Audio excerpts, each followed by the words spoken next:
Coming up on this episode of the Hockey Nuts, Steve and I celebrate Team USA's gold medal in the World Juniors. We also unveil the players heading into the NHL All-Star Tournament, and we look at all the news around the hockey world over the past week. We'll have all the details, plus some college hockey talk, KHL Minute, and our picks of the week coming up next. This is the Hockey Nuts Podcast, Season 1, Episode 22. Recorded on Wednesday, January 11th, 2017. USA, USA, USA. Shut up and sit down.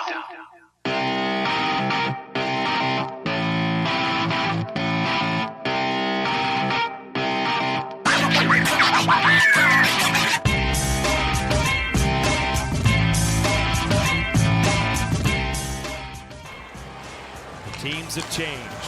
Slavin now for Teuvo Teravainen. Can we have deja vu all over again? Here we go. Teravainen over the line, cuts in. Here's a chance. Oh, McIntyre, what a stop. We almost did. Out of the corner now. It's controlled. The Boston Bruins are taken back by John Michael Lyles.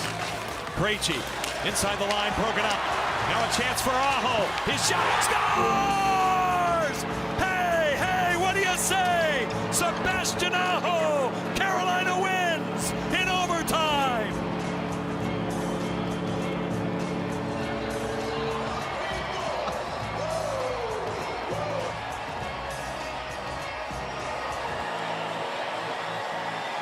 And Sebastian Aho, who started the scoring, is the guy that finishes it. Carolina beats the Boston Bruins in the season series.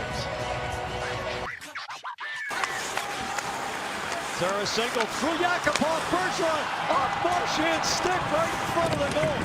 Pastrnak turns out of the corner, but sends the puck to Perron. He gives it away to Bergeron, to Pastrnak, a save by Shattenkirk.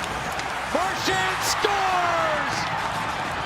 Off of the skates of Tarasenko, and the Bruins secure the win with a 3-goal lead with $1:17 to go.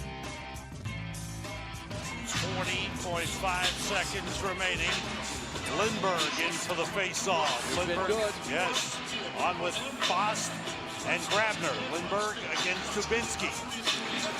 Stand off in the circle. Puck still loose. Polino off the boards and out. A bouncer. Brady Shea is tied up with Brandon Saad. And Shea finally takes over. Around the boards. Stopped by Seth Jones. Jones gives it away. Grabner trying to break in. Grabner to the net. He scores!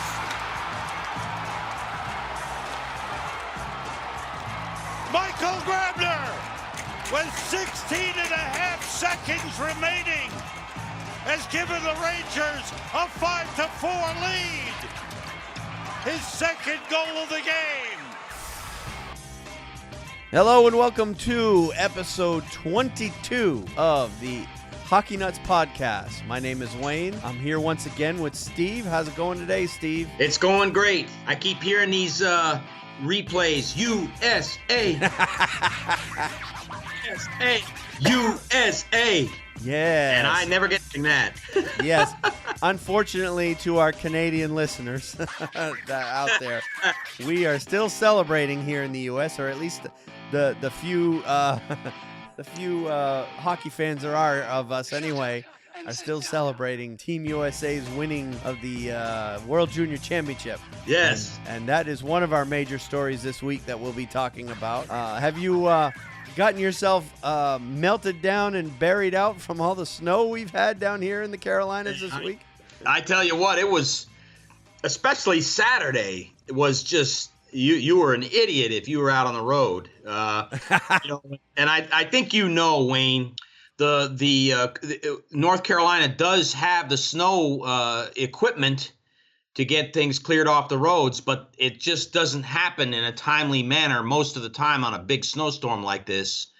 So you'll go a day or so without really, a lot of clearance on secondary roads. Other than the freeways, you know, it's difficult, and you have to wait. So for a day or so, unless you've got a good 4-wheel drive vehicle, you're snowbound. Well, essentially the difference between here and say up north is we have the equipment here, we just don't have enough of it here. Right. There are so many roads down here because of how populated the state is. They just don't have enough equipment to get all the roads done in a timely manner. And in this case, in this particular storm, right after the storm came through, the temperatures just plummeted. And they stayed below freezing for what? It was Tuesday afternoon late Tuesday morning when the temperatures finally rose above freezing. That's right. And when you've got roads that, because of the fact that the numbers issue, the number of roads versus the equipment that we have, and the manpower to get it done, you get some roads that are out there that just never got touched. And of course, cars are driving on it, so that snow turned to ice, and it just made the driving ridiculously difficult for anyone who lives pretty much out in the country is where the people that were most affected. The roads in town got pretty good fairly quickly. Yeah, because that's true. I was out and about actually every single day after it snows. I was out Saturday. I had to work. So I went to and from work. So, of course, I've got a lot of experience driving in that kind of stuff. So, I wasn't too worried. The roads were, for the most part, empty on Saturday. And then Sunday, my wife had to work, and she didn't feel comfortable driving. So I drove her to and from work on Sunday. And then, of course, I worked Monday. And by Monday, the main roads were fine. They were not a problem. No problem on Monday. The streets here in my neighborhood were very icy still. But once I got out of the neighborhood, it was very very good. Right. And then Tuesday, everything started to melt down, and today it really got warm, well into the 50s, and we lost about 80% of what was on the ground. So yeah, it's gone now. So it's for the most part over for us. But like we say, and we make fun of us Northerners make fun of the locals around here all the time. Because they just essentially everything shuts down and everyone hunkers down in their house and waits for the snow to melt before anyone goes out. No, most people don't even try to venture out in it, which I personally can't live that way. But fortunately, I've got plenty of experience driving in that, and I don't have any trouble getting around, even on icy roads. So that aside, we had Team USA, that big story, the Columbus Blue Jackets streak came to an end this week. Abruptly. Really, 2 of them came to an end, if you really think about it. The 16-game win streak came to an end, and then we played them on Friday night, and their 8-game home winning streak came to an end. Okay. In our victory. Well, since their streak ended, they've lost 3 of 4, because they lost to Carolina last night. That's right. So they're coming back to earth a little bit. Yep. And one of the other they're coming, and we'll talk more about them as the podcast goes on. And one of the other things that I wanted to note at the beginning of the show was, and it goes back to our snowstorm event, because of some things that came up with carting my wife and daughter around to and from work on Saturday or on Sunday. I wasn't able to attend the Bruins game, Bruins-Carolina game that took place in Raleigh this time around. That game was on Sunday. But I watched the game on TV, and I had Twitter on that night as well, and I was following the Twitter feed, and I was seeing some fans complaining on Twitter because the Carolina Hurricanes had closed or never opened any of the concessions up on the upper bowl. Yeah. And there were people that were sitting up there that were complaining about the fact that there were no concessions open up there. And the reason the Canes put, they tweeted out an explanation. They said, look, the roads are very icy, and they had trouble filling, getting all of the staff members to show up to work the concessions. Yeah. So they had to make a decision not to open these concessions up on the third bowl. And I actually fired tweets back at some of these Canes fans telling them, look, you guys got to suck it up because, these folks that work at the concessions, they're not paid $1 million like the players are. And some of them live way out in the boonies because, a lot of these people that work part-time at the arena, they can't afford carry houses. So yeah, that's right. So they're not coming in to work from, just down the street. They're coming in from all over, and there's still a lot of roads that, as of Sunday anyway, it still hadn't rose above freezing, and there were still a lot of roads that were in really rough shape. And, it is what it is. And, of course, some of these people, or at least most of the ones that I follow that were tweeting about this, most of them are all Northerners, complaining about, why couldn't they get a full staff show up to work the game, work concessions? Yeah. It is what it is, folks. They couldn't get the full staff to show up. They're doing the best they can. Rather than opening up, all the concession stands with not enough help in each one, they opened up, put enough help in as many concession stands as they could at the bottom. Most people, usually when I'm sitting in the third deck in that arena, I'll stop and get my concession stuff before we go up there anyway. Yeah, that's true. I don't know when you go to games what you do if you're sitting up in the upper bowl. I happened to go to a game last year. In fact, it's been about almost a year ago. I went and watched the Rangers play, and it happened to snow terribly that day. And so I was the beneficiary. My wife and I were the beneficiary of getting tickets that moved us from that upper bowl down about 8 rows off the ice. Oh, wow. Because there was nobody in the upper bowl. There just wasn't a lot of fans. And that day was the snowstorm. It wasn't like it was 2 days prior to that, and there was some melting taking place. Yeah. It happened that day. So there were a lot of people saying, don't even go out on the roads. And the roads were terrible. But, there was no concessions in the third deck. There was nobody was up there. Yeah. So, and it's an attendance thing, I dare say that they didn't need to have pay employees for that game because there was nobody up in the upper bowl. Right. So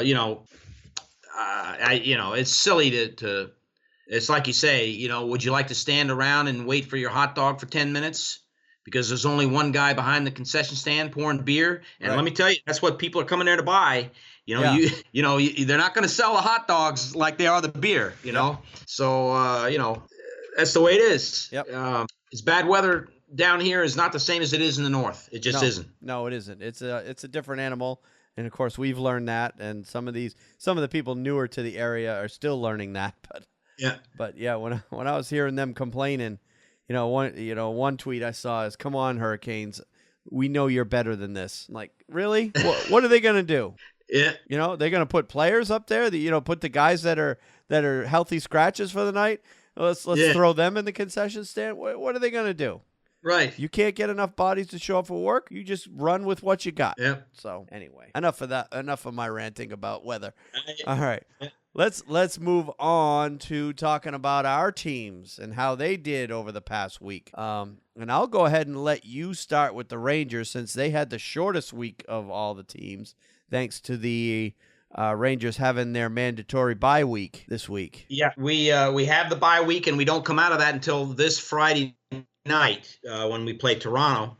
But we had 2 games, and both of them were wins. We beat Philadelphia. I believe that game was in the Garden. No, excuse me, that was at Philadelphia. We beat them.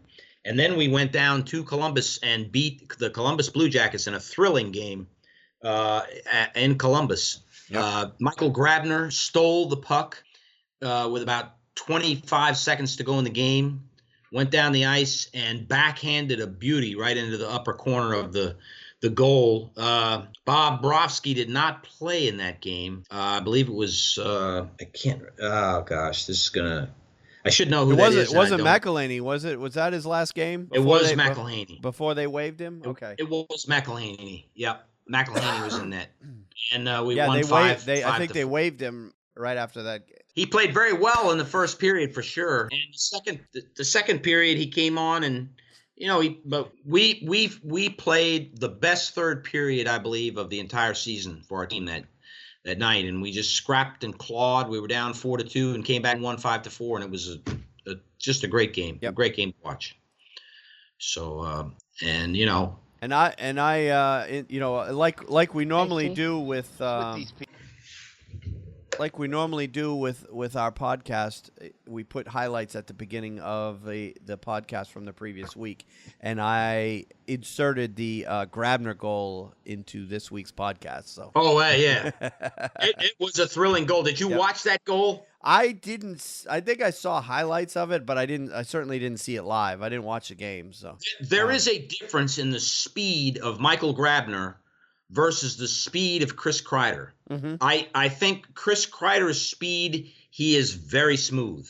Yep. He is extremely smooth at a very high rate of speed on his skates. Michael Grabner is not, I wouldn't use the word spastic, but he is explosive. And when he gets going, there's nobody going to catch him. He is incredibly explosive. Those first few strides, and he's gone. And I've seen it twice in that game. He skated right by people, and they could not stop him. They don't have the speed to stop him. So it's incredible to watch. It really is. It's a great product the Rangers put on the ice this year with a lot of speed and a lot of talent. And to score at that high rate of speed is I've never played hockey. I'm barely able to ice skate, but I can tell you as a fan, and I watch it, I would think it would be incredibly hard to score a goal when you're going so fast, and you got to be accurate on the NHL. The goalies are good. Yep. It was an amazing goal. Yep.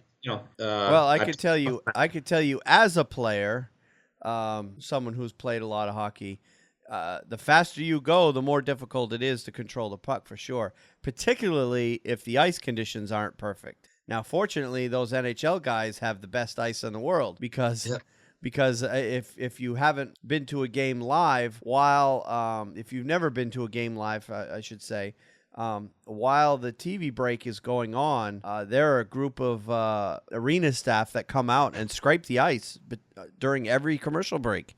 Mm-hmm. And the commercial breaks happen every 4 minutes off the clock. So that means, 3 times during each period? They're coming out and doing a full scrape of the ice, which takes off all the snow. And that helps keep the ice just as fast as they could possibly keep it throughout the entire period. And since they started doing that, that has made a huge difference on the condition of the ice and the speed of the players. It's definitely been a factor at how fast the game is today versus how it was, years ago. Yeah.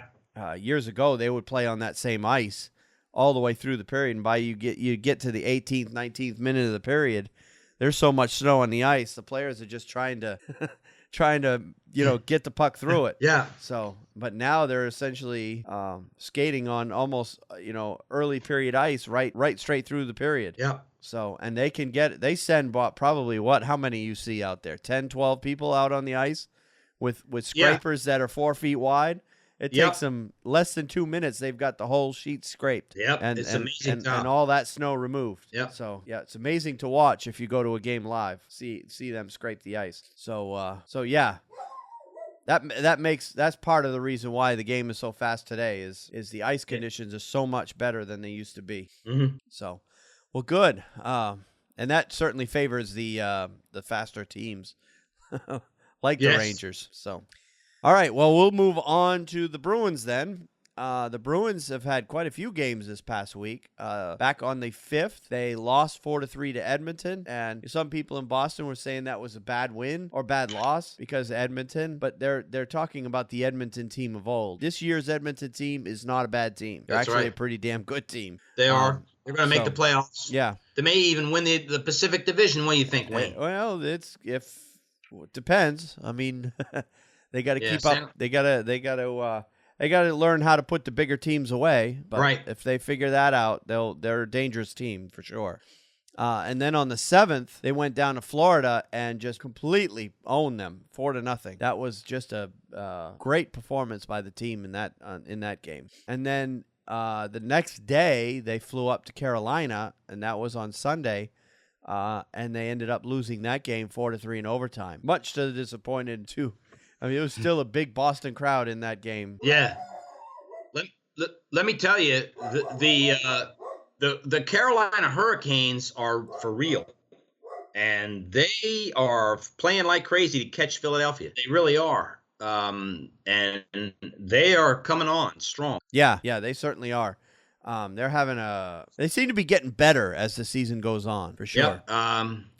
from watching that game last night against Columbus, I was very impressed. Of course, Justin Falk is playing great. Yep. But Sebastian Aho is really he's playing really, really well. Jeff Skinner is always good. Yep. But Sebastian Aho, he's I think Aho is a future star in this league. Yep, big time. He is. Yep.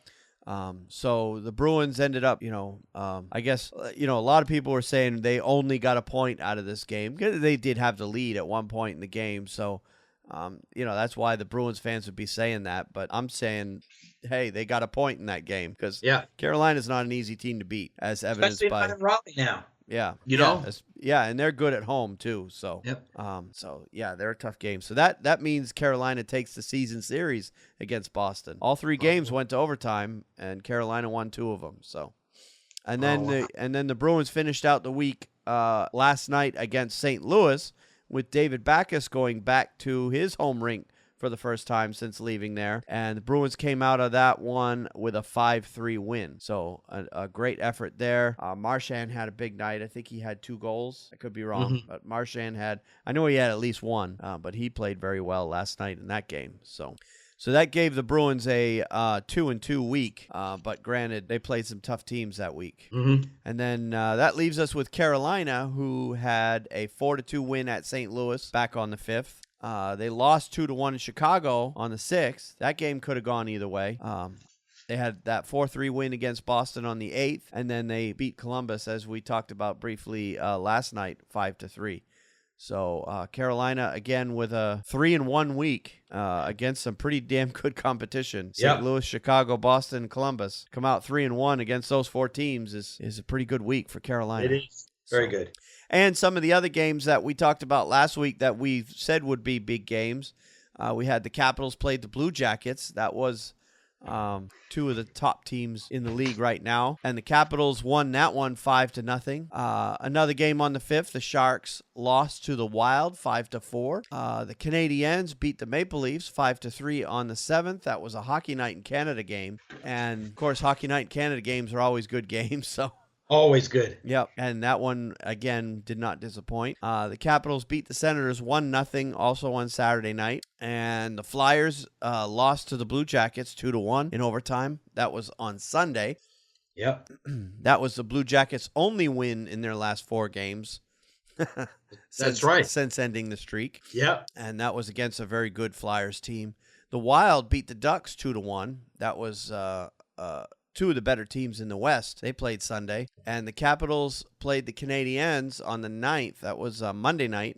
And, of course, the Capitals keep rolling in that one. They won that game 4-1.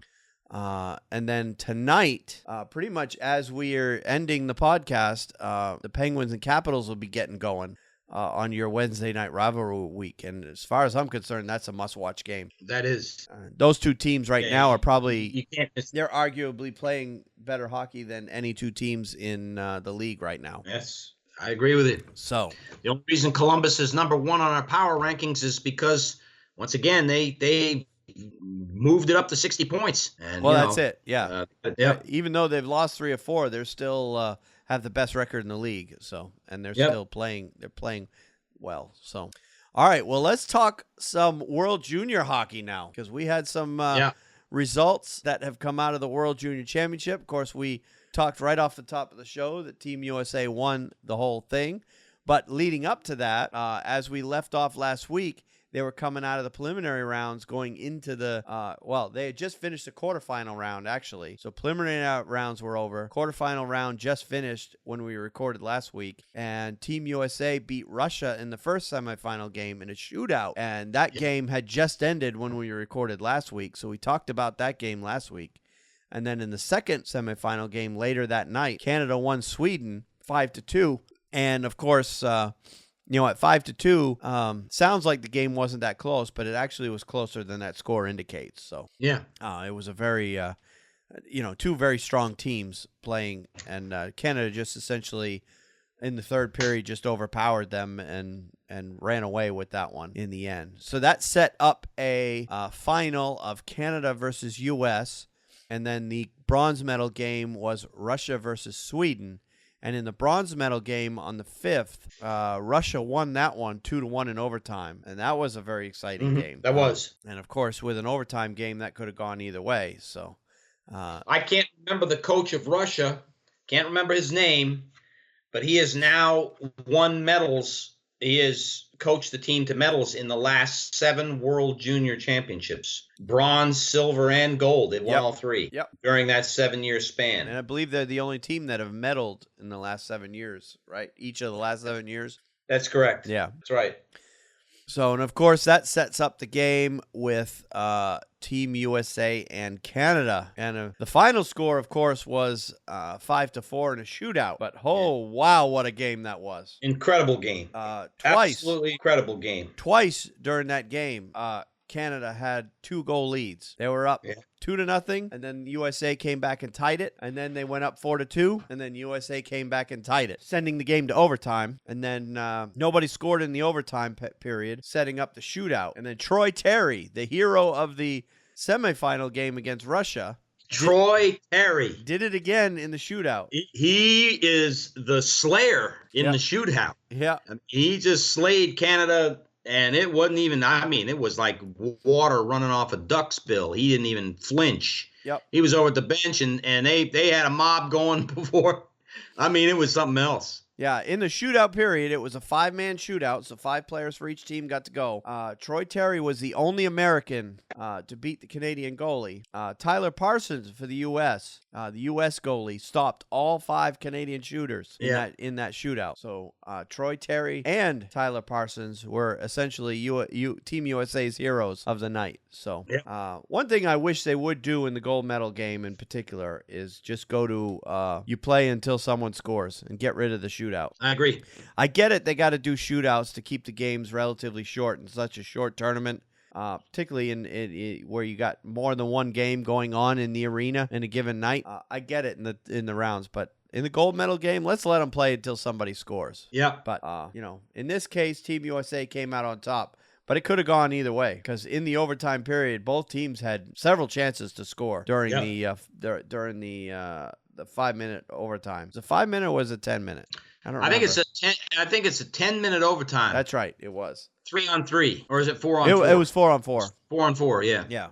Yeah. And of course, both teams had plenty of chances to win. And both teams almost scored in the regular overtime, but nobody did, and it went to shootout. Team USA came out on top. And you've got a story later on in our broadcast about that. Yes. We won't allude to it now, but we'll be talking about it later. So. But yeah, kudos to Team USA's World Juniors anyway for winning the gold, and that will certainly help the youth hockey programs here in the U.S. help drum up some interest for the sport of hockey going forward. All right, well, let's go back to the NHL. We're going to talk some news and notes that's gone around the league over the past week. And there weren't any transactions. At least I didn't see any. No. Other than McElhaney getting McElhaney got waived from the Blue Jackets. Yeah. Because he's had quite a few weak performances in relief of Sergei Bobrovsky. So essentially Columbus is having the same problem as the Bruins are. They got a great starting goalie, but the backups are leaving them in trouble. So they're Columbus is battling a backup goalie issue, as is Boston. So they waived McElhaney. They brought up, I don't have his name, but they brought up, or they're just basically auditioning for that backup role at this point. If you really want to, if you really want to, that's right. They're gonna take whichever American League or East Coast Hockey League goaltender in their system ends up playing the best. That's going to be the one that's going to end up the backup going forward. So we'll find out more of that. But that's really the only transaction I saw of the week. So that moves us on to injuries. And there actually weren't as many this week as we've had in past weeks. But one of the biggest one that I saw was Patrick Laine, the Winnipeg Jets. Yeah. He has a concussion, and right now there's no timetable for his return, Coach Paul Maurice said on Sunday. Laine, the number 2 overall pick in the 2016 NHL draft, missed practice Sunday when the Jets were preparing for their home game against the Calgary Flames on Monday. He was hit in the neutral zone by Buffalo Sabres defenseman Jake McCabe with 14:12 remaining in the third period of a 4-3 loss on Saturday. Laine left the game and did not return. He has 37 points to lead all rookies and is tied with line mate Mark Scheifele for the team lead on the Jets. Did you see that play? I did. A devastating hit. It was a clean. It was a clean hit, though. It was a clean hit. There's no question about it. Yep. But he laid Laine out, and I'm telling you, as soon as it happened, I was like, that is going to be a concussion. Yep. You know, if he survives that without a concussion, because he was really laid out. He was put right on the ice. Yeah. For those of you who didn't see it, Laine was coming out of the zone, out of his own zone with the puck, and just as he was crossing the blue line, the puck kind of squirted off his stick a little bit, and he kind of reached out for it. And just as he was reaching out, and of course his head was down trying to rein the puck back in, the Jake McCabe essentially stepped into him and just hit him right square. And Laine was going from, top speed to stopped. Just to unconscious. Practically. And he just fell backwards onto the ice, and he was out. Yeah, he was out for a second there. So it was a clean hit. Nobody on the Jets said it wasn't. One problem I had with the play is the way that the Jets players attacked him, McCabe, after that hit. Like he had laid a dirty hit on him. Yep. I get it. The reaction is, your guy gets hit, is laying on the ice, you've got to react. But these players have got to stop doing that when it's a clean hit. Yeah, I agree. At this point, I put the fault on Laine himself, because he's going up the ice with the puck with his head down. He wasn't looking and never saw the hit coming. I'll tell you, okay, I have an aunt. She lives in Grimsby, Ontario. She's about 45 minutes from the border. She's 45 minutes essentially from Buffalo. So I've been to Buffalo many, many times. And I'm going to tell you, when you go to a game there, that's a wild crowd. They really are. They're and when that hit took place, the crowd erupted. If you watch the replay, they really jeered and they loved that hit. Yeah, they loved putting Patrick Laine out on the ice, and I could see that probably making some of the Winnipeg Jet players seethe with anger, because it is definitely a taunting, jeering cheer that they have. Yeah. And, I don't think you'd see that in every town in the NHL. But I'm just telling you, those fans in Buffalo, they're vicious. That's how they, Boston fans, Philly fans are the same way. They love the big hit. Yeah. They absolutely love the big hit. But I don't know. I just, I get it. Laine's the star player, and they're going to do what they got to do to protect him. But you don't want to discourage players from laying clean body checks on other players. I agree 100%. I agree with that. You don't want to take that out of the game. Yep. That was a clean hit. It was a very powerful hit. Yep. And Patrick Laine is probably going to learn a lesson from it. Yeah, he certainly is. I was just going to say that. Yep. It's definitely a lesson learning play. keep your head up, kid, essentially. But, hockey is a full contact sport, and that's going to happen sometimes. Yep. And that's the way the game's played. I've been watching it a long time too. So. Yep. So, but at least it was a clean hit, not a dirty hit. So that's right. You won't see any suspension for McCabe. And in fact, I don't even think the NHL reviewed the play. Yeah.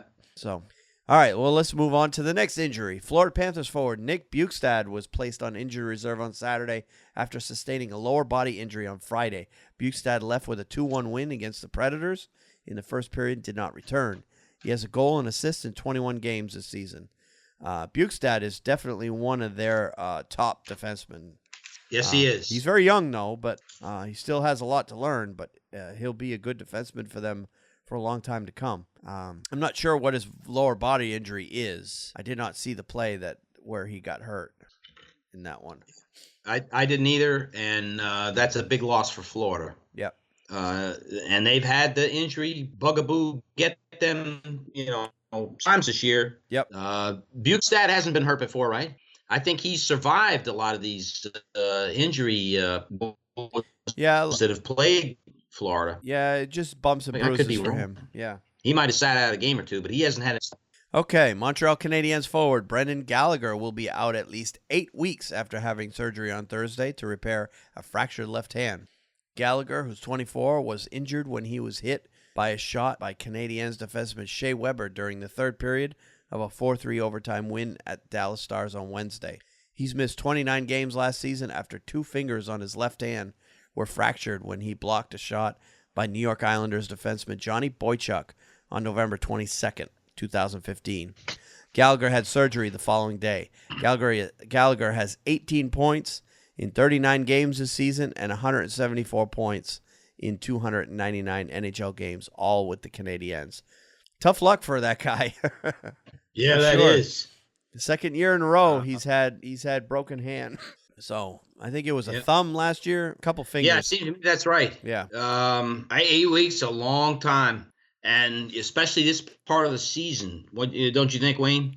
Montreal needs him. Yeah, eight weeks. Well, yeah, he's one of their better forwards, and he's kind of their version of Brad Marchand, as Brad Marchand is to Boston.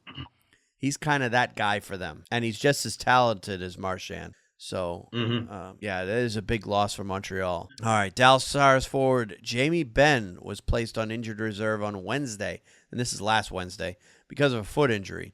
It is retroactive back to December 31st. Ben was scratched from the home game against Montreal Canadiens on Wednesday, and forward Antoine Roussel was activated by Dallas.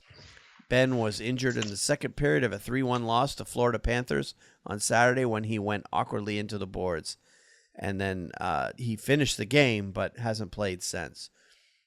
This is a guy that doesn't miss much time. If he's hurt or if he's not playing, he's got to really be hurt. Right. Because I saw somewhere where he hasn't missed but a handful of games over the past 4 or 5 seasons. So it has to be tough for a guy like him who likes to play every game to be missing time. Yeah. And that's just yet another in a long line of Dallas Stars injuries. Of course, most of the injuries they had at the beginning of the year have resolved themselves, but to have Jamie Benn, who's arguably their best player, go down is not a good thing for them, especially given the fact that they're fighting to stay in the playoff race. That's right. Yeah. All right. So unless you have any other injuries, that is all I have for this week. That was all I had in terms of the injury front. That you let me make sure here, but I believe that's everything. That is everything. All right. That is all I had. All right. So let's move on to milestones, records, and honors. And we have a couple this week, starting with the 2017 NHL All-Star Game rosters have been revealed. Toronto Maple Leafs center Austin Matthews and Winnipeg Jets right wing Patrick Laine, tied for the league among rookies with 21 goals apiece, were among the 40 players named Tuesday to the 4 divisional rosters for the 2017 Honda NHL All-Star Game in Los Angeles. Washington Capitals right wing Alex Ovechkin, who has 19 goals and is the reigning Rocket Richard Memorial Trophy holder, was also named. The 40 players selected by the NHL join the 4 captains who were voted by fans earlier this month to take part in the All-Star Weekend at Staples Center in L.A. And then the skills competition is going to be January 28th, and the game itself will be the 29th. I believe that's a Saturday night, Sunday afternoon, if I'm wrong. Correct me.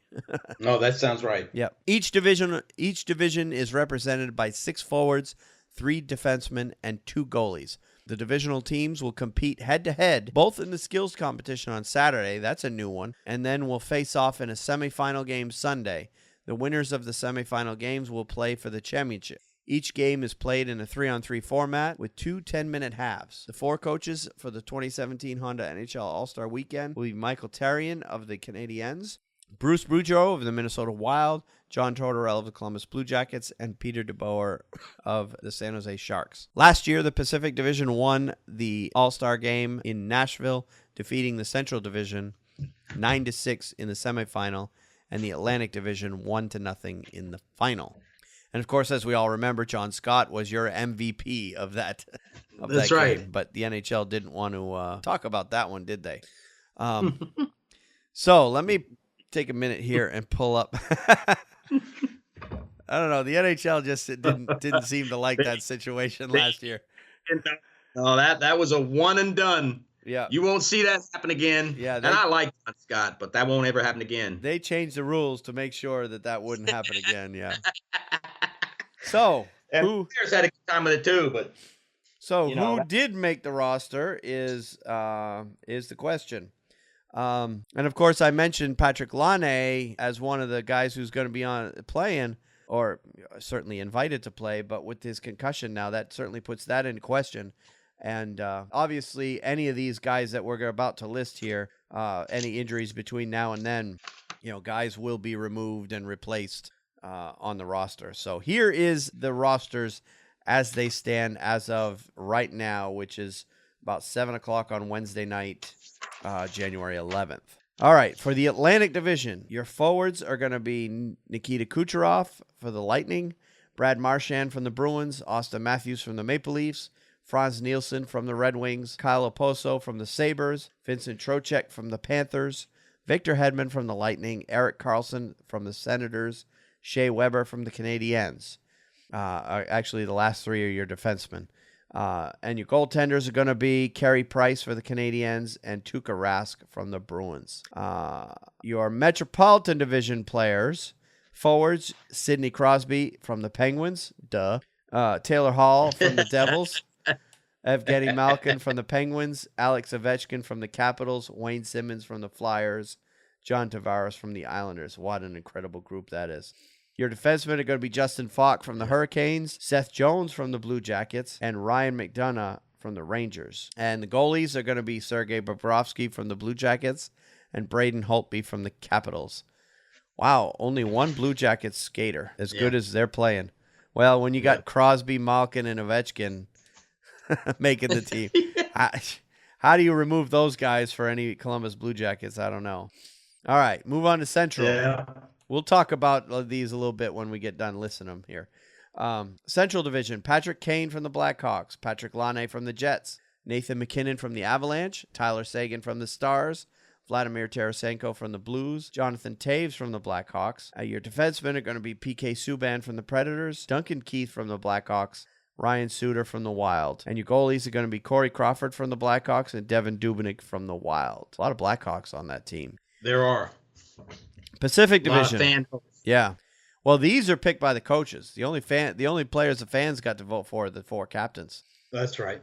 All right. For your Pacific Division All-Stars, you got Connor McDavid from the Oilers, Jeff Carter from the Kings, Johnny Gaudreau from the Flames, Bo Horvat from the Canucks, Ryan Kessler from the Ducks, Joe Pavelski from the Sharks. Your defensemen, Brent Burns from the Sharks, Drew Doughty from the Kings, Cam Fowler from the Ducks. And your goaltenders, Martin Jones from the Sharks, Mike Smith from the Coyotes.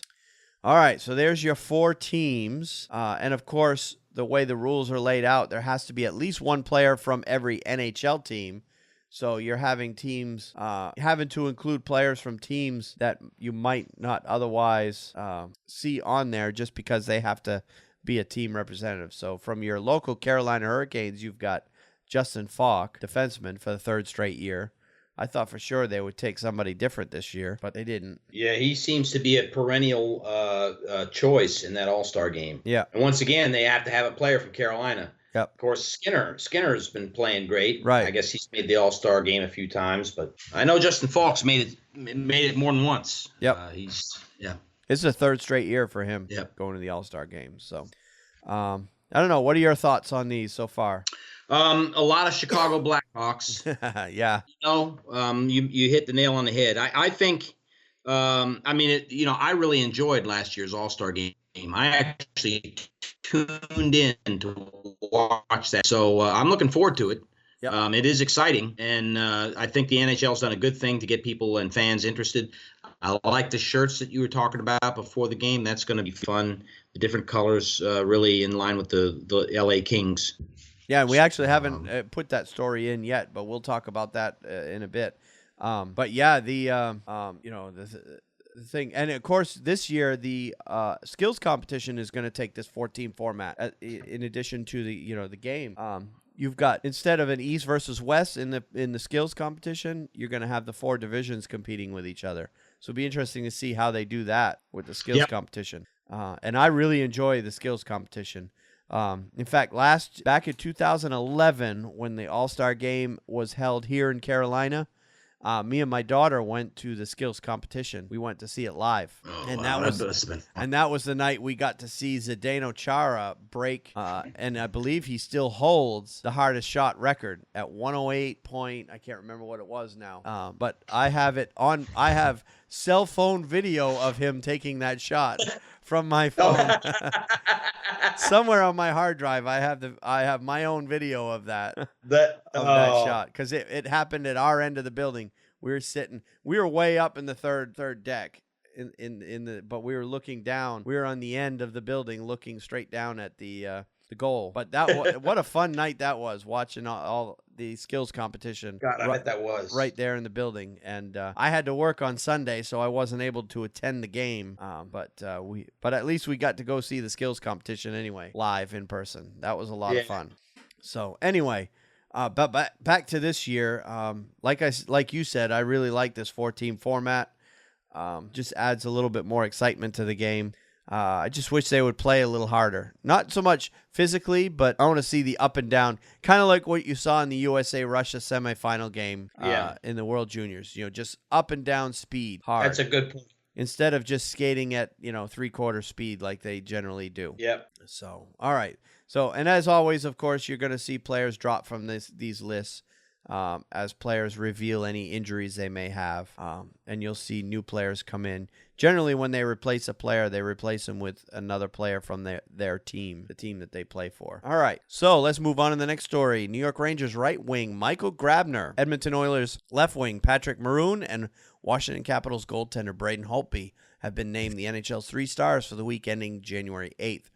Grabner led the league with 7 points, including 2 game-winning goals in 3 games to propel the Rangers to a pair of victories. Maroon, who had 6 points, matched Grabner for the league lead in goals with 5 to power the Oilers to a 2-2 week. And Holtby went 2-0-0 in 3 games, compiling a 1.29 goals against average and a .955 save percentage and 2 shutouts to guide the Capitals to a perfect 3-0 week. So kudos to those guys. Kudos. I agree. Nashville Predators forward Colton Sissons made NHL history with his first hat trick in the league during a 6-1 win at Tampa Bay on Thursday. He became the first player in the NHL history to score at least 3 goals in a game, with the second goal coming on an empty net and the third being scored on a goalie. Sissons' unique accomplishment was worthy of celebration. Fortunately for him, one generous Predators fan at Amalie Arena was willing to share in the moment by parting with his hat. That was the biggest joke with that, is one hat got thrown on the ice for his hat trick. Apparently, there's not a lot of fans. It reminds me of a hat trick. One time I saw Marian Gaborik get a hat trick. I don't think it was in New York, and someone threw a Santa Claus hat on the ice. Oh, really? and did he laugh? Oh, yeah. Marian Gaborik, because there's only like maybe 10 hats hit the ice. Yeah. And one was a Santa Claus mask, the hat. Oh, I know what you're saying. It's funny, Yeah, apparently there's not a lot of Nashville fans in Tampa Bay. Yeah. Because only one guy threw a hat on the ice for his hat trick. I know you wouldn't see that if a Rangers or a Bruins player came to Carolina and got a hat trick. I think you would see a lot more than just one hat get thrown on the ice. Yeah. Because those fans travel well to Carolina. But yeah, it's kind of an interesting first for the league to have. And essentially how it happened was the Predators were up 4-1 with a little over 5 minutes left to go in the game. And Tampa Bay pulled their goalie very early, with 5+ minutes left to go. So he ended up getting that second goal on the empty net. Well, of course, that made the game 5-1. And at that point, Tampa Bay decided, well, there's no way we're going to win this one. They put the goalie back in the game for the rest of the game. And then, of course, Sissons got another goal before the game ended, making it his third goal. And that goal was scored on a goalie. So that's how that happened. All right, and the only other story I've got in the honors section is the story on Stephen McDonald, and you've got a lot more on that. Well, Stephen J. McDonald, of course, is beloved among Rangers fans.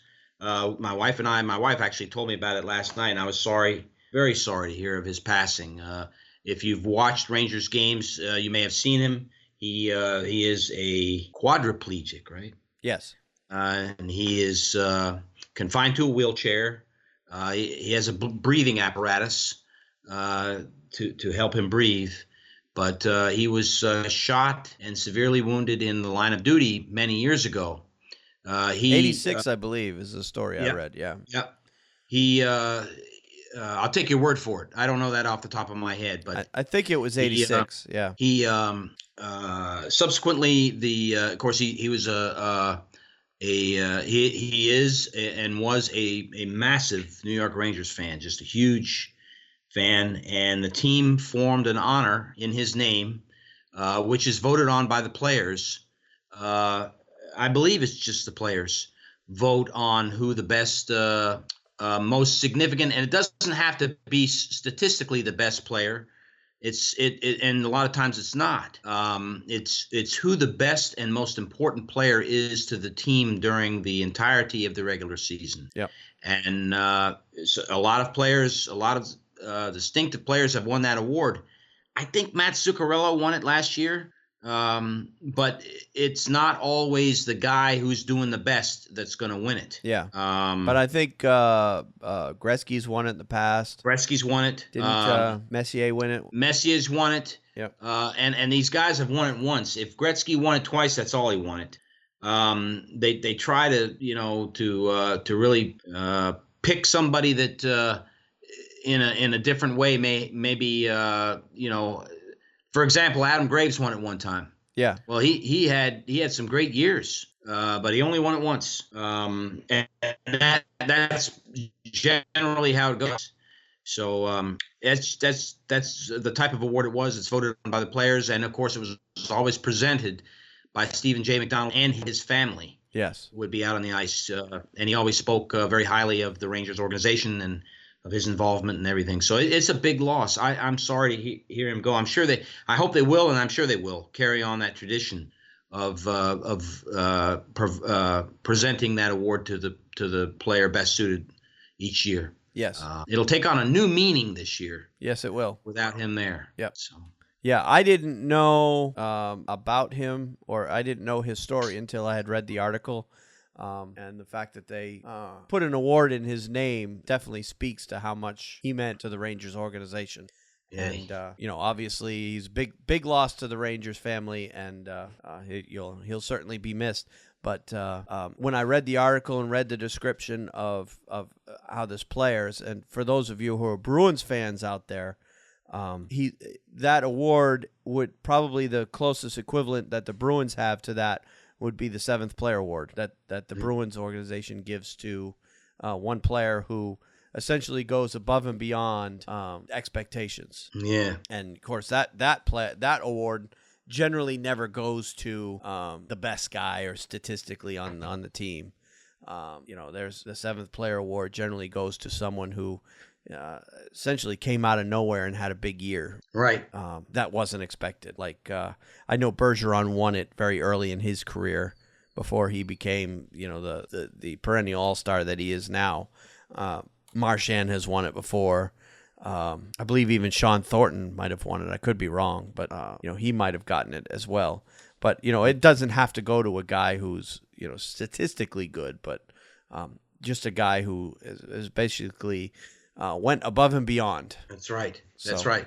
So it's a similar type of award that the Rangers have, and it is named in Stephen McDonald's honor, and I'm sure they will continue it. They would. Yes. They would absolutely have to. So all right. Yes. So thank you, Wayne. Yep. Moving on. The Washington Capitals forward Evgeny Kuznetsov has been fined $2,000 as a supplementary discipline under NHL Rules 64, which is your diving and embellishment rule. Yeah. Kuznetsov was issued a warning following an incident flagged by the NHL Hockey Operations during NHL game number 56 at Florida back on October 20th. His second citation, which triggered the $2,000 fine, was issued for an incident at 18:32 of the second period during NHL game number 533 against New Jersey on December 29th.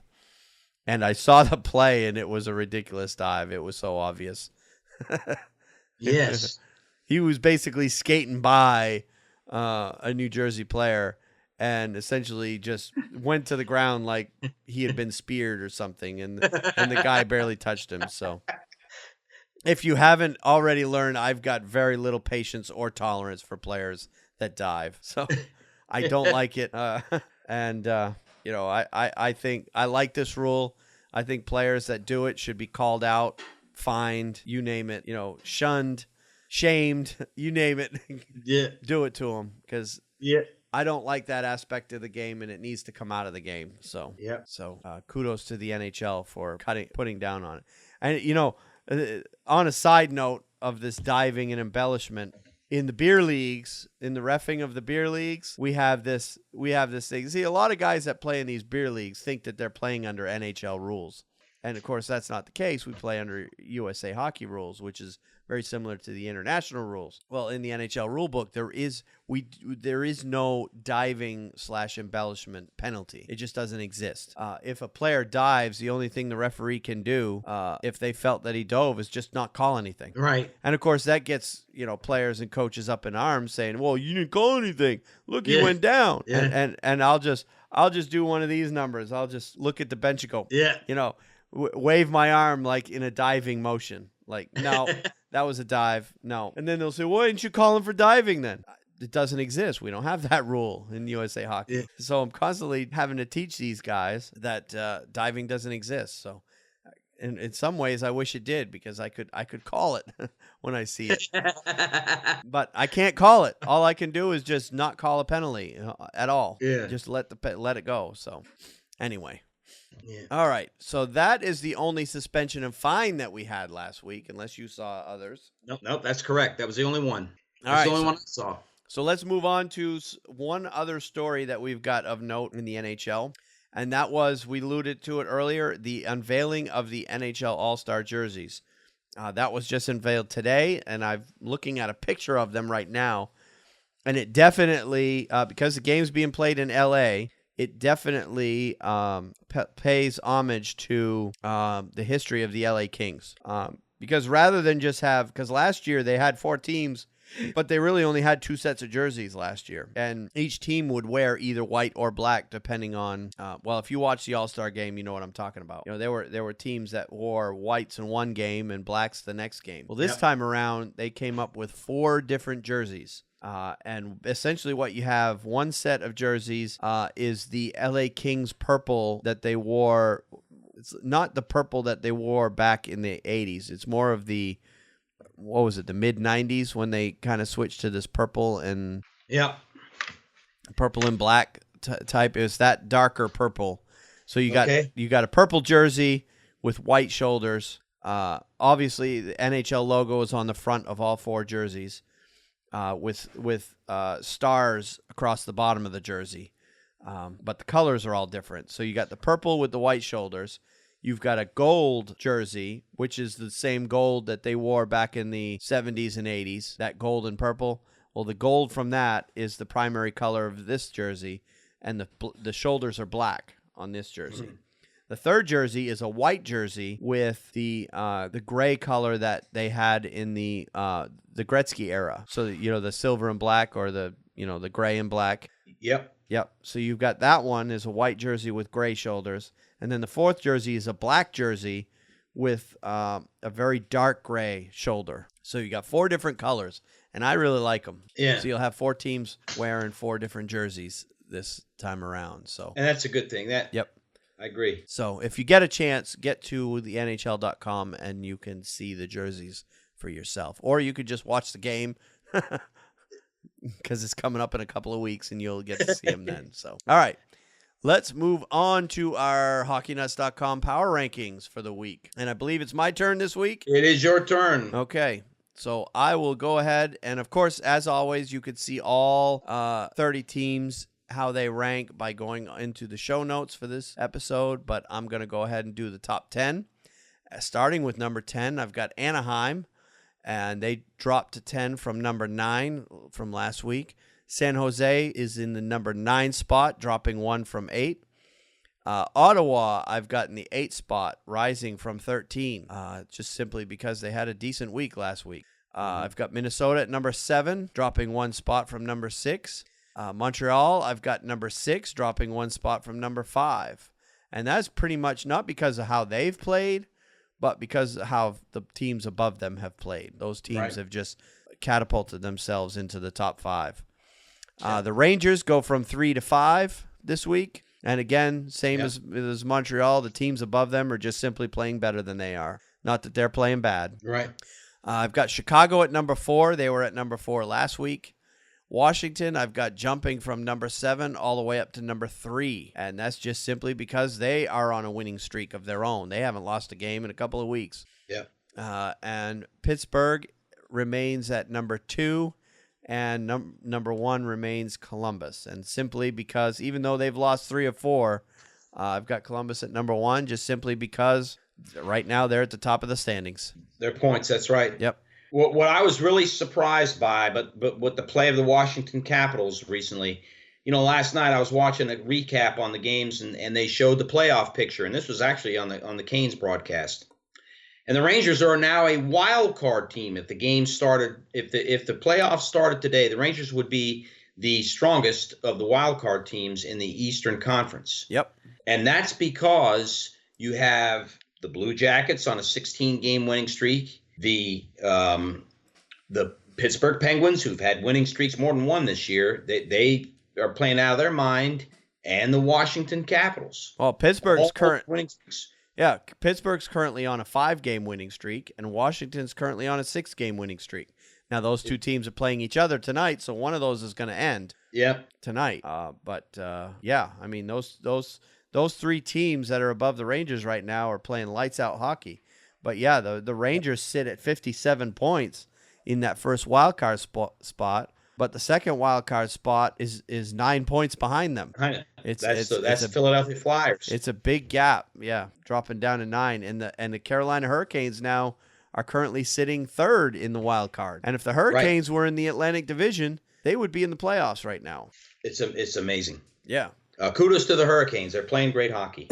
So the Rangers, even though they're the 5th best team in the league, they're the 4th best team in their own division.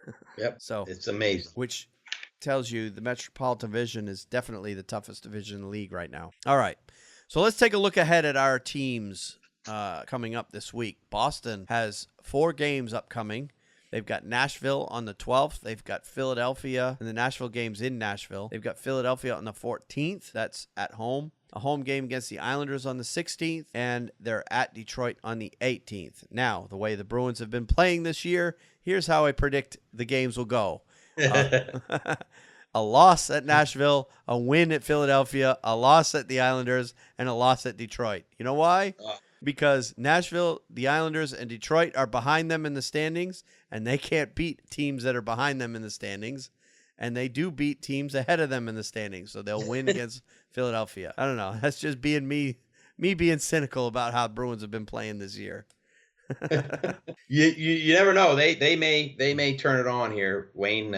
I know it's a tough year with just the restructuring of the team. It's hard. It's not easy, but well, it's just frustrating to see them play so well against the better teams in the league, and then just lay big fat eggs against weaker teams. So, and they're doing it consistently. Yeah, yes, they are. So, Rangers get off their break coming up. We do Friday night against Toronto at the Garden, and then we got to go to just a wonderful place to play a hockey game, where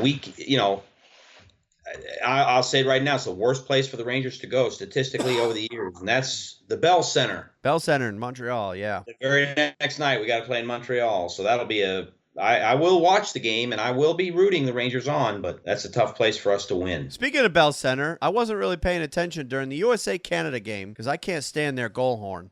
I know that screeching, awful goal horn was playing every time Canada scored. Did they play that goal horn when USA scored too? I don't remember. That's a very good point, Wayne. I don't remember if they did or not. Because in games not involving Canada, they were playing it for both teams. But I wonder if in Canada, as heavily favored, or the crowd was for the Canadiens, if they were bothering to play it for Team USA when they scored. I'll have to go back and see that. I mean, the one thing, again, that got underlined for me in that tournament, and I loved it, I had a great time watching it, is the United States is the demon of the tournament. We could be playing, the worst of the teams from the worst of the countries, and the Canadiens are going to be pulling for that team. They're not going to pull for the United States. That whole crowd at the Bell Center. I mean, if we were playing Latvia, it was Latvia. Yep. It doesn't matter who you play. The United States is the worst, most hated team, and so when you play in Canada, that's the way it's going to be. Yep. I don't know that it's that way in other countries. Yeah, well, I wasn't paying attention because I can't stand that Montreal horn, so for obvious reasons. So Carolina. All right, we'll move on from that. So Carolina has 3 games this upcoming week. They've got Buffalo on the 13th. They've got the Islanders on the 14th, both of those home games. And they've got Columbus on the 17th. That's at Columbus. So Columbus gets their chance at revenge from last night's game. But the Buffalo game, I kind of wish I could go to that because I have heard the Buffalo fans are obnoxious in Carolina when they go to games, and there's quite a few of them. Oh, I'm telling you, I don't get me going on Buffalo. And that goes back. Well, that goes back to Buffalo fans and Carolina fans hating each other. Goes back to 2002 and 2006 when Buffalo played Carolina in the playoffs. Yeah. And, of course, Carolina won those series against Buffalo both times. Carolina went on to the Cup Finals in 2002, and they won the Stanley Cup in 2006. So, and I think they beat Buffalo along the way in both years.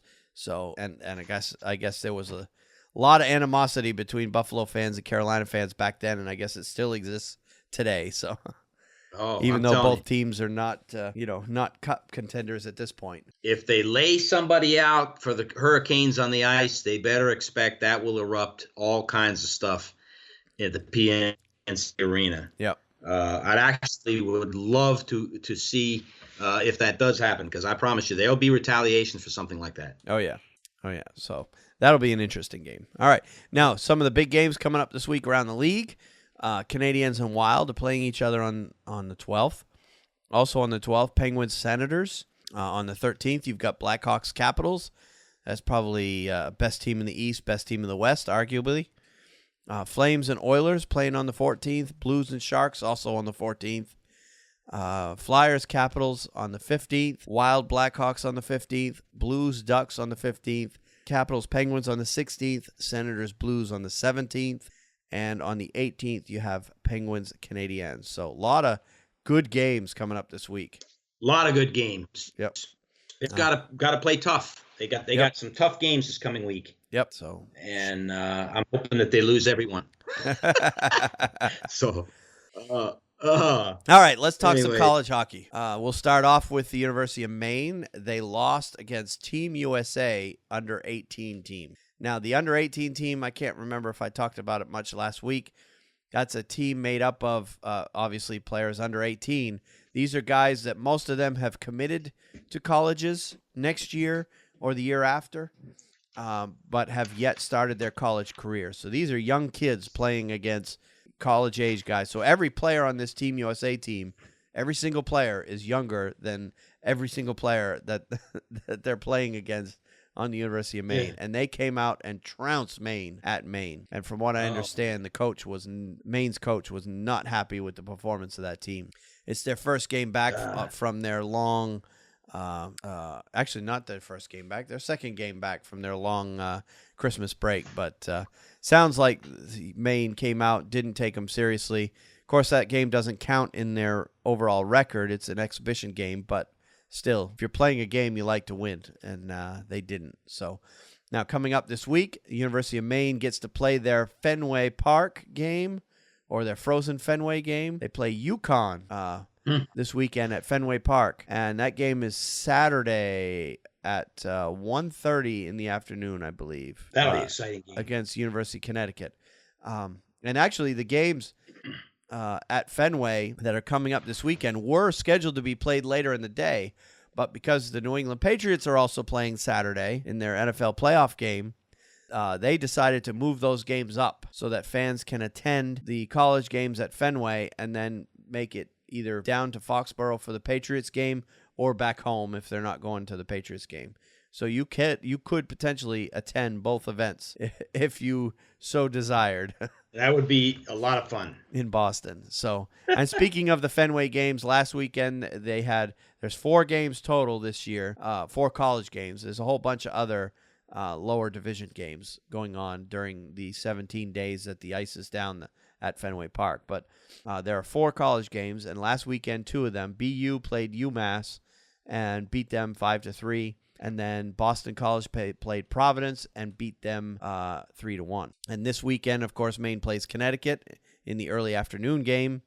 And then at 5 o'clock Eastern, UNH plays Northeastern in the second game. So both will be very good games. And I didn't get to see the first 2 games live. I watched highlights of them after the fact because I had to work that day. And, of course, I got to work this Saturday, but I will be DVRing the games and watching them later on.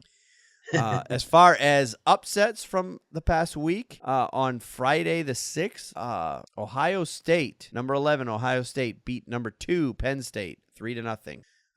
St. Cloud State and Miami played a game, and Miami's unranked. They beat St. Cloud State, who's the number 20 team in the country.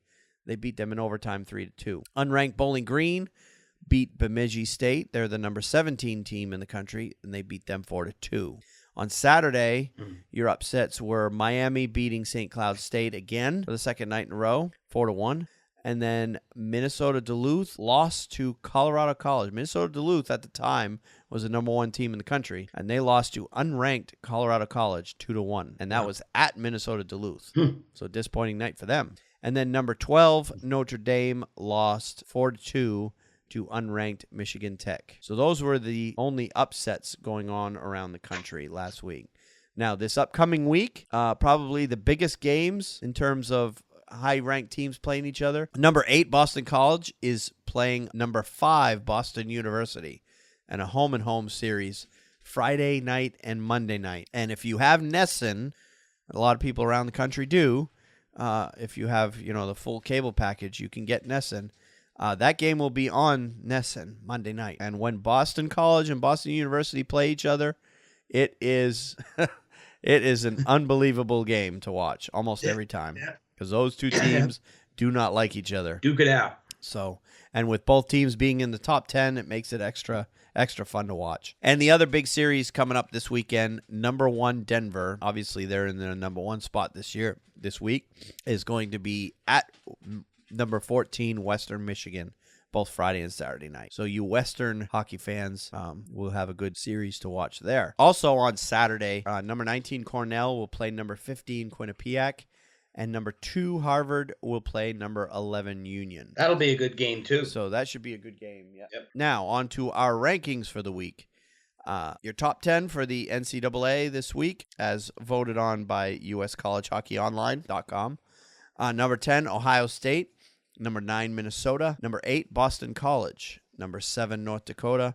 Number 6, UMass Lowell. Number 5, Boston University. Number 4, Penn State. They dropped down from number 2.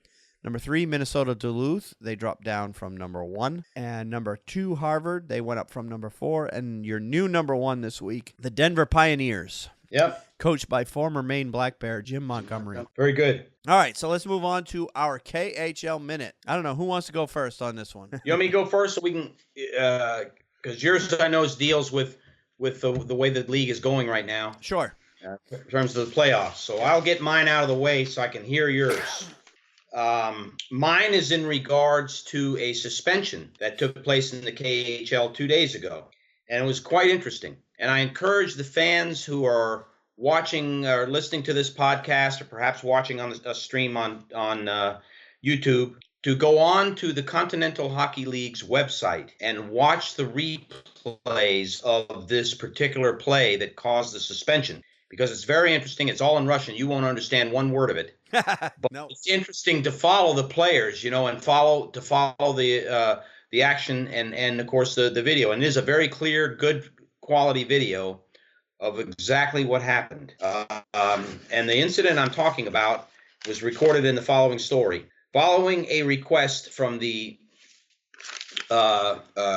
refereeing department, the KHL Disciplinary Committee has investigated an incident from the 4th minute of Tuesday's match in Ufa between Salavat Yulayev, that's Ufa, and the home team, and Spartak Moscow, in which Ufa defenseman Denis Bodrov, he's number 33 in the video, was given a major plus game misconduct penalty for elbowing. So that's a 5 plus a 20, according to the KHL rules. And Wayne, bust in at any time here, and if you've got something to say, because you being a referee, this is probably, I'm sure, very interesting, but also I want to hear what you have to say. After reviewing, the committee found Bodrov guilty of the more serious offense of injuring an opponent by checking to the head and neck area. The major plus game misconduct penalty, that's the 5 plus the 20, remains in force, but the player also receives a fine and a 2-game suspension. They did not disclose how much the fine was. Moreover, as this was the second time, his second 20-minute penalty this year for Denis Bodrov, Oh, wow. for the current season, he incurs an additional fine and an automatic 1-game suspension for repeat offending. As a result, Denis Bodrov was banned for 3 games and fined 2 different amounts. So they're taking it seriously over there. And the one thing that I've noticed is we've been going on that website since the beginning of the KHL season, and I don't remember seeing another suspension with the exception of that guy they banned for life from the KHL, and I can't remember his name. But you don't see as many suspensions, it appears to me. I've seen a few others, but they're only 1-game, 2-game type little things. I don't think you see as much physical play like you do in the NHL. The European game is a little bit more skating, a little bit more finesse. So you don't see as much of it over there. I mean, you see it occasionally, but you don't see it as often. The games just simply aren't as rough. I've watched, a few KHL games here and there, it's more. They like to show their skill more than their physicality over there. Right. I mean, there are a few exceptions to that, but for the most part, it's a different. It's a more up and down style of game. But I did see this play, and oh my God, that was a brutal elbow. It was. Basically what had happened is the player that got hit, and I don't have names in front of me, but the player that got hit was the puck had squirted off his stick, and he was reaching for it. And as he was getting the puck, he kind of saw the hit coming at the last second, and he pivoted a little bit to try to avoid it. And when he did that, that's when the player that hit him threw the elbow out to try not to miss him, because he didn't want to completely miss him. So his first reaction was throw the elbow out there to at least get a piece of him anyway. And the elbow made direct contact with the guy's head. That put the player down for the count for a minute there. So definitely, it looks like you lost some chiclets too. Yeah, that's what we were trying debating before we recorded. Is it looked like something spit out of his mouth, and I don't know if it was teeth, but it certainly cut his nose. Right on the bridge of his nose, he was cut. So, and what essentially, if that hit were to happen here in the NHL, they absolutely would have fined and or suspended the player who did that. If that same exact play happened here, it would have been a suspendable play here as well. So. If you want to see it, you can go on. We included the link to the play in our show notes. You can click right on that and go right straight to that article, which has the video embedded. So you can do that. But it was definitely a dangerous play, to say the least. All right. So we'll go ahead and move on to my KHL Minute. And essentially what we have is, here we are. They haven't even reached their all-star break yet. And we have 3 teams that have clinched a playoff spot. So as Russia celebrates Christmas, according to the Orthodox calendar, there was a festive bonus for CSKA, SKA, and Metallurg Magnitogorsk. All 3 teams clinched a playoff spot with wins on January 7th. And I took a look at the standings, and sure enough, they put there, instead of, like what we do over here in the U.S., we'll put a little X or something, that signifies that they clinched a playoff spot in the standings, right? Over there, they just put them in bold print. So if you pull up their standings, you'll see those 3 teams are in bold. And they are, so they're 30, 40 points above the 9th place teams in their respective divisions. So, yeah, they're without a doubt those three teams are just running away with the KHL right now. So yeah, before their All-Star break, they have teams clinching a playoff spot. You wouldn't see that. We're not even going to be talking clinching playoff spots in the NHL probably until at least late February before we see the first team clinch here. If we even get that, we might not even have it until March. But of course, KHL's playoffs get started earlier. I believe the 1st of February, they're in their playoff. Their season runs about a month ahead of the NHL. And the reason it is, and we've talked about it before, is the KHL runs their season so early is so that their champion, the Gagarin Cup champion, gets crowned before the IHF World Championships, so that all the Russian players that are over there are eligible to play in that tournament. Whereas here, that tournament starts right around the beginning of the second round of the Stanley Cup playoffs. So the only players that get to participate essentially for or at least NHL players, is players that are either didn't make the playoffs or got eliminated in the first round. So now what will happen with Russian players is if any Russian players get eliminated in the second round, kind of like Ovechkin every year, because Washington never makes it out of the second round. As soon as he gets eliminated, he flies over to Russia and joins the Russian team in the World Championship if they have games left. So you may see that. Yes. But yeah, Russia definitely makes sure their pro season is over before the World Championship, freeing up everybody for the World Championship. So they obviously take it more seriously than we do. So that moves us on to our picks of the week. And I will go ahead and start. And my pick of the week talks about George Alves again. Yes. The equipment manager for the Carolina Hurricanes. A great pick of the week was last week, Wayne. Who played in an NHL game. Well, there was another news story that came out this week about him. Not so much about him, but what's taking place around the league with guys like him. There's a lot of talk around the league that some teams are beginning to employ a quote-unquote practice goalie. Because what essentially happens is, teams can only carry 2 goalies on their roster. Well, those 2 goalies end up from the start of practice to the end of practice being in net. And some of the drills that they run during practice basically turn the goalie into nothing more than a target. And players don't like to shoot on empty nets. They like to shoot on goalies. So this idea of a practice goalie is beginning to take shape around the league, and a lot of teams are starting to employ this. Well, in Carolina, their practice goalie has been George Alves for several years now. This guy didn't just come to the team all of a sudden. He's been with the team as an equipment manager. But what happens is if Cam Ward or Eddie Lack need to take a break or go to the training room or whatever, shorten their practice time for whatever reason, George Alves will put the goalie stuff on and go out there so that at least the players have a goalie to shoot on while the other goalie is in the locker room getting tended to. They see a lot of value in that, the Hurricanes organization, so that players have at least a goalie to shoot on. So you're starting to see a lot of talk around the league that more and more teams are starting to warm up to the idea of hiring a guy or two to be a practice goalie, so that when the goalies want to get off the ice for whatever reason, they can, and the players will still have somebody to shoot on. So George Alves is a bit of a pioneer around the league, or he's being looked at as a pioneer for that matter. I'm glad for him. That he's very gracious in that interview. Yep. He certainly was. I really enjoyed that piece that you gave last week, Wayne. Yep. Well, kudos to the NHL for putting that out there. That's where I got it from.